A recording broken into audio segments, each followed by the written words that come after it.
नमस्कार बच्चों, हम कक्षा 8 में अध्याय नंबर 18 पद परिचय के बारे में पढ़ रहे थे।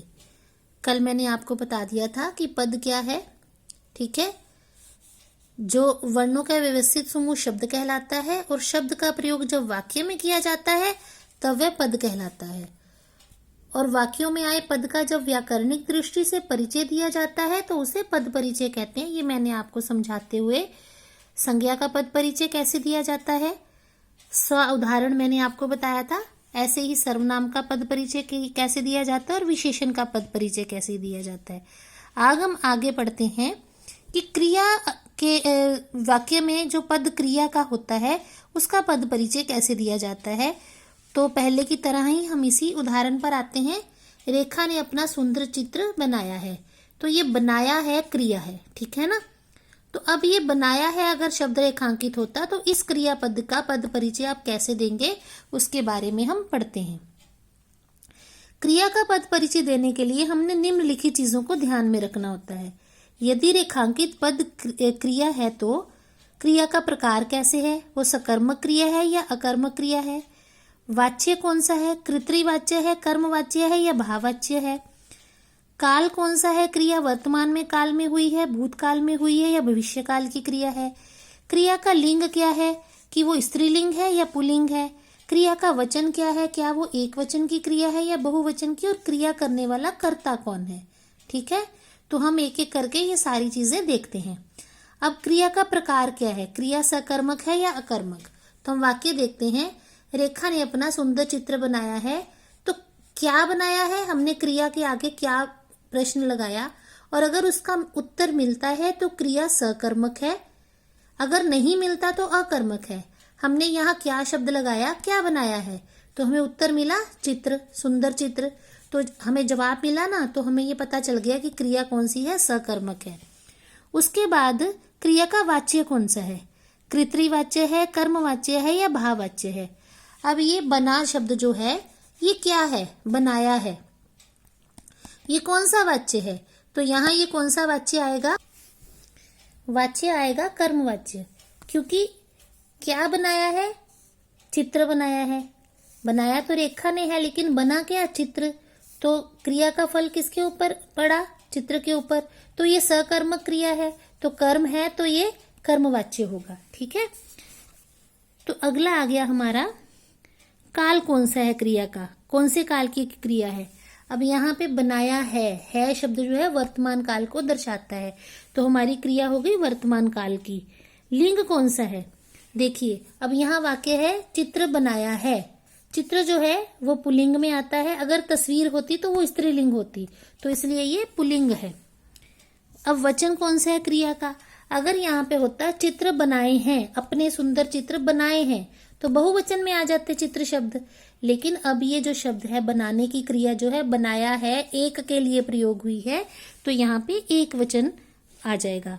और क्रिया का कर्ता कौन है, रेखा, रेखा ने चित्र बनाया है। तो इस तरह हम क्रिया का पद परिचय इन पॉइंट्स के आधार पर देते हैं। अब अगला है क्रिया विशेषण। जो विशेषण क्रिया के लिए प्रयोग होता है वो क्रिया विशेषण कहलाता है, और जो संज्ञा के लिए प्रयोग होता है वो विशेषण कहलाता है। तो यदि रेखांकित पद क्रिया विशेषण है तो उसका प्रकार कौन सा है, कालवाचक है, स्थानवाचक है, परिमाणवाचक है, रीतिवाचक है या फिर विशेष्य जिस क्रिया की विशेषता बता रहा है। ठीक है ना, तो यहाँ हम क्रिया विशेषण वाले अगर पद वाक्य में है तो उसके लिए हम देखेंगे। हमारा ये जो वाक्य है, रेखा ने अपना सुंदर चित्र बनाया है, चित्र जो है संज्ञा है इसलिए सुंदर विशेषण है, तो यहाँ क्रिया विशेषण की बात इस वाक्य में नहीं है। मान लीजिए हमारा वाक्य यहाँ होता रेखा ने अपना सुंदर चित्र धीरे धीरे बनाया है, यहाँ इससे पहले धीरे धीरे शब्द जोड़ दिया जाता तो बनाना क्रिया है और धीरे धीरे उसका विशेषण होता तो वो शब्द क्रिया विशेषण कहलाता है ना। तो उसमें विशेष्य क्या है, क्रिया कौन सी आती, बनाने की, बना आता, और प्रकार कौन सा आता, कालवाचक, स्थानवाचक, परिमाणवाचक, रीतिवाचक। तो कैसे बनाया है, धीरे धीरे बनाया है, तो वो रीतिवाचक क्रिया विशेषण हो जाता है ना। तो अब अगला है क्रिया विशेषण में हम केवल ये दो चीजें देखते हैं कि क्रिया विशेषण का प्रकार कौन सा है और उसका विशेष्य क्या है, यानी क्रिया कौन सी है। अब है संबंध बोधक अव्यय। किस पदों, पदबंधों, उपवाक्य आदि को जोड़ता है।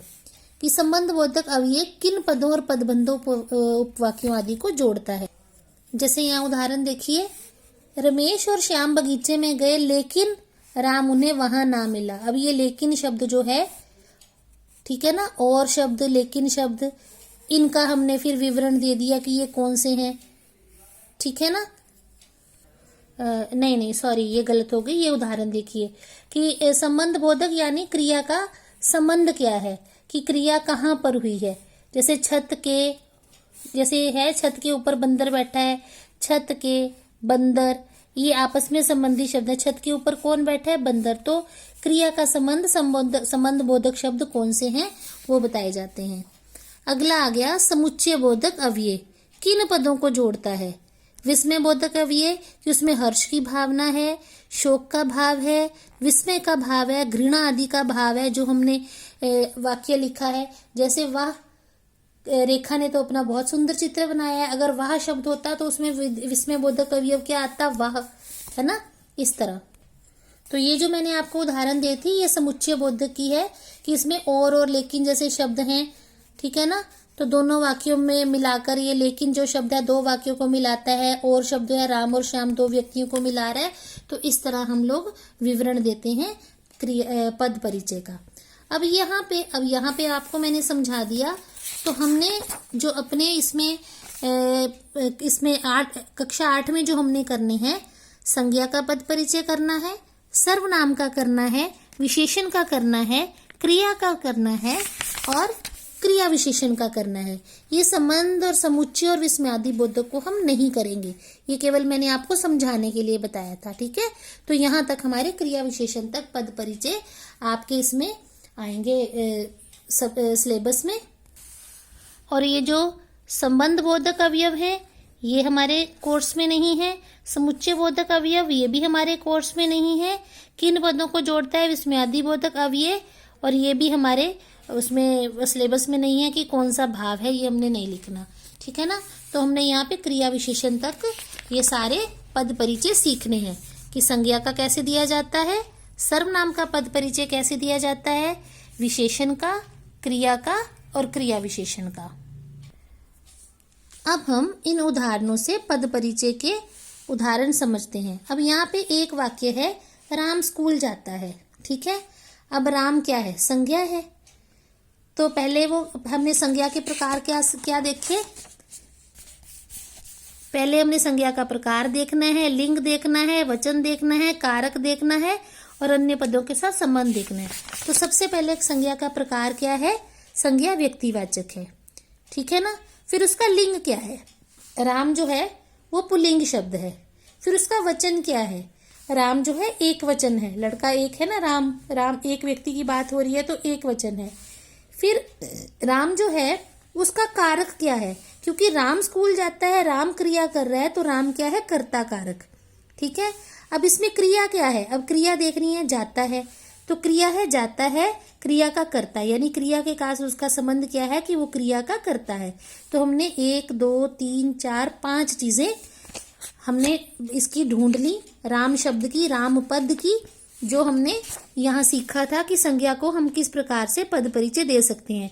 1 2 3 4 5 पहले हमने प्रकार देखा, फिर लिंग देखा, फिर वचन देखा, फिर कारक देखा और फिर अन्य पदों के साथ उसका संबंध क्या है, ठीक है।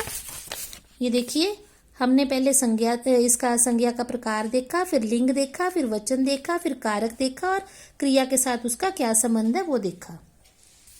अब अगला शब्द है स्कूल। एक पद का हमने परिचय दे दिया। अब दूसरा पद क्या है, अब दूसरा स्कूल पद, ये हमें पता है संज्ञा है, तो हमने संज्ञा का पद परिचय देना है। अब स्कूल कौन सी संज्ञा है, जातिवाचक संज्ञा है, ठीक है ना, स्कूल तो कोई भी हो सकता है। उसके बाद इसका हमने देखना है लिंग क्या है। अब स्कूल जो है वो पुल्लिंग शब्द है। फिर हमने वचन देखना है कि यहाँ एक स्कूल की बात हो रही है तो एक वचन है।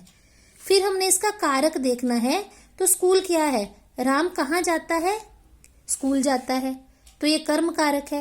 राम ने जाने का कार्य किया लेकिन पहुंचा कहाँ, स्कूल, तो ये कर्म कारक है, स्कूल इसमें कर्म है। तो ठीक है, क्रिया है जाता है, तो इसकी क्रिया कौन सी हुई? जाता है।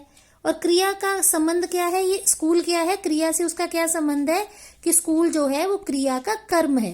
राम करता था तो स्कूल कर्म है, तो यहाँ पे क्रिया का कर्म है। ये 5 चीजें पूरी हो गई। अब हमने अगला उदाहरण देखना है, जाता है।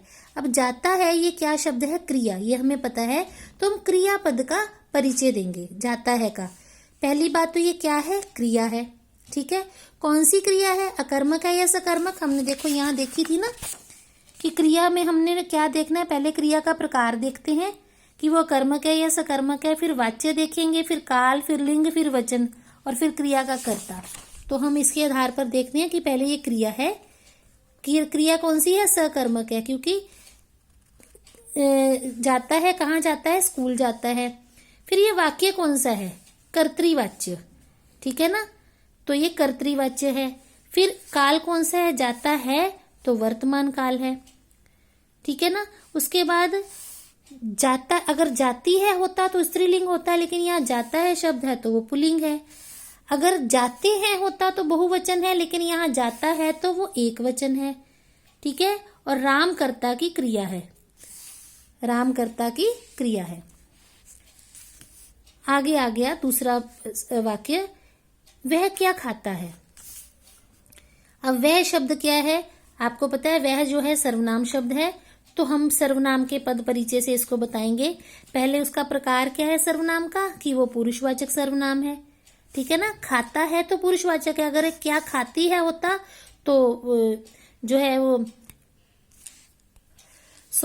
पुरुषवाचक सर्वनाम, यानी कौन सा पुरुषवाचक है? ये अन्य पुरुषवाचक सर्वनाम है। उसके बाद वचन कौन सा है? खाता है। अगर वह खाते होता तो वह बहुवचन हो जाता, तो एक वचन है। पुल्लिंग है, खाती है होता तो स्त्रीलिंग होता, अब खाता है तो पुल्लिंग है। कर्ता कारक है, वह क्या खाता है? खाने की क्रिया करने वाला कर्ता है वह। ठीक है, तो वह कर्ता कारक हो गया। खाता है क्रिया का वो करता है, ये उसका क्रिया के साथ संबंध हो गया। अब अगला शब्द है क्या। अब क्या भी जो है कौन सा सर्वनाम है? प्रश्नवाचक सर्वनाम है, क्योंकि हमने पीछे प्रश्न चिन्ह लगाया हुआ है। अब ये क्या शब्द है? पुल्लिंग है या स्त्रीलिंग है? तो हम ये क्रिया के साथ इसका संबंध देखेंगे, क्या खाता है। ठीक है ना, अगर क्या खाती है होता तो वो स्त्रीलिंग हो जाता, तो ये पुल्लिंग शब्द है, एक वचन है, कर्म कारक है, और खाता है क्रिया का कर्म है। अगली क्रिया देखते हैं, खाता है ये क्रिया है, कौन सी क्रिया है? सकर्मक क्रिया है।